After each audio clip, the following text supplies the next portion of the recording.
is Kevin O'Connor from the Spring Party.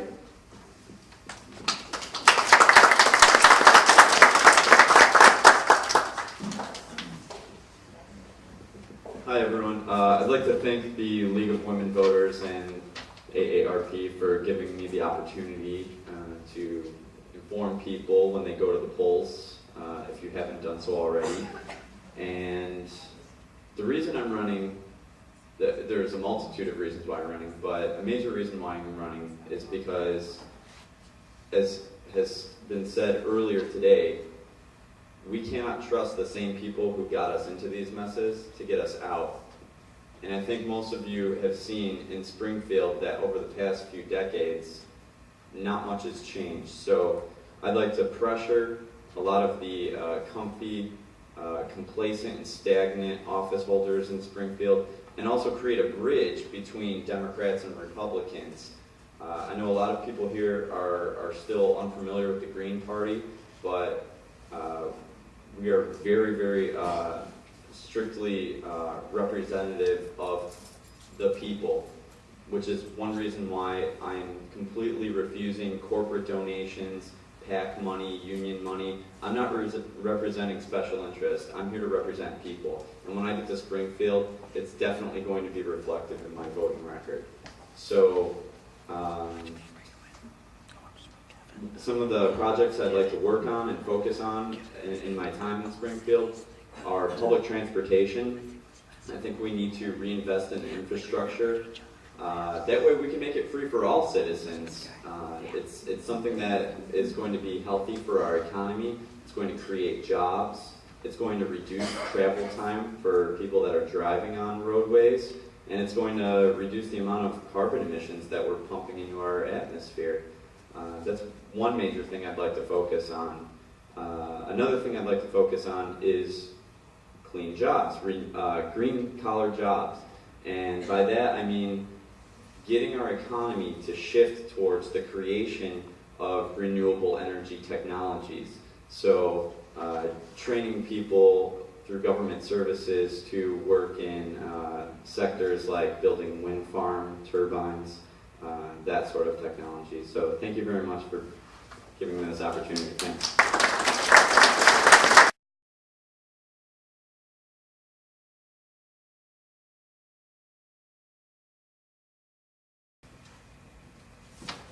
I believe the question addressed whether or not there's a need for a constitutional convention. And I do believe that there is a major need to have a constitutional convention. Now the question of the matter is, where can we get the money to support such an endeavor? So I do think that there is a need. However, I think we need to really think about right now is where we're going to get the money to put this together. As Christine mentioned, we could implement a recall mechanism for the removal of public officials that we deem unfit for office. I think that's a measure that is extremely important in democracy. We need to give power back to the people. Another thing that could be done is change the sales tax rate or the state income tax rate. That's something that I think my colleagues up here would also agree with, and they'd probably like to see some changes with that too. So, thank you.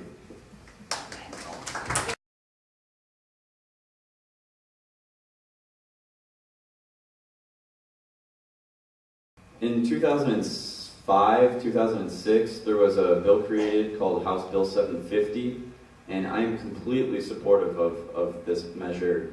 What it would do is it would actually alleviate and relieve you of some of your property taxes, and it would focus more so on income tax to fund public education.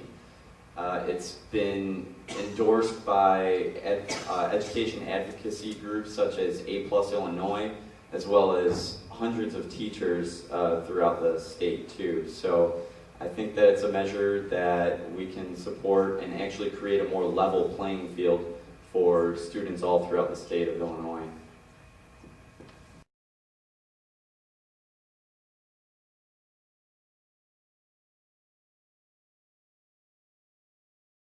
I think we've all found some common ground up here, which is a good thing.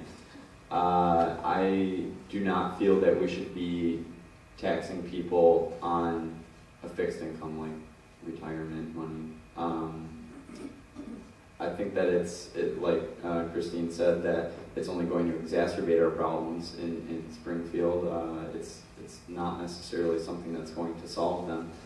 And it's, as Audrey put it, taxes are, however, an investment for the future. And you've invested by far and long more than most citizens in the United States. So it's probably time that we make sure that you get some of that back with better government services rather than having to tax you further.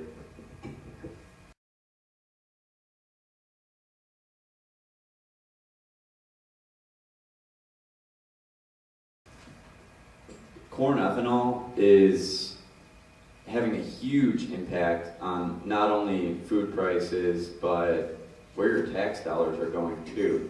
Corn ethanol subsidies are enormous, and it's not small farmers getting those incentives. It's major big agribusiness that's receiving them. So I think it's wrong that we have such a narrow focus on alternative energy at this point. I don't think corn ethanol is the solution to our problems. It's actually creating more problems, like in the food market.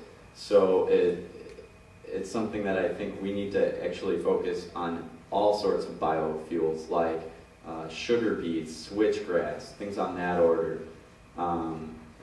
So I don't think that corn ethanol is the way to go. I don't think that nuclear energy is the way to go either. That's an even bigger burden on taxpayers in the state.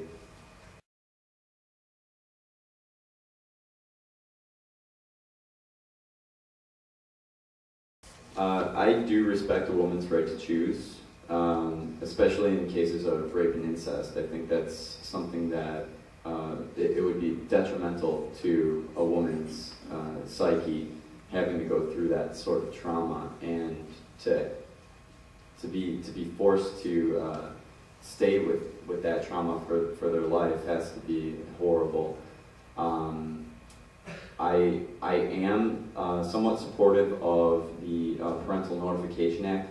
However, I do feel that the options available to minors should be expanded to beyond just their legal guardians or their mother or father, because a lot of these kids that are in these situations don't have a loving family in the first place. How can they trust their parents to help them make the right decision? So I think that field needs to be expanded to grandparents, to aunts and uncles, to maybe even counselors or close friends, because I know I've been in situations where I've had to help people through hard times, and I would only hope that people would do the same.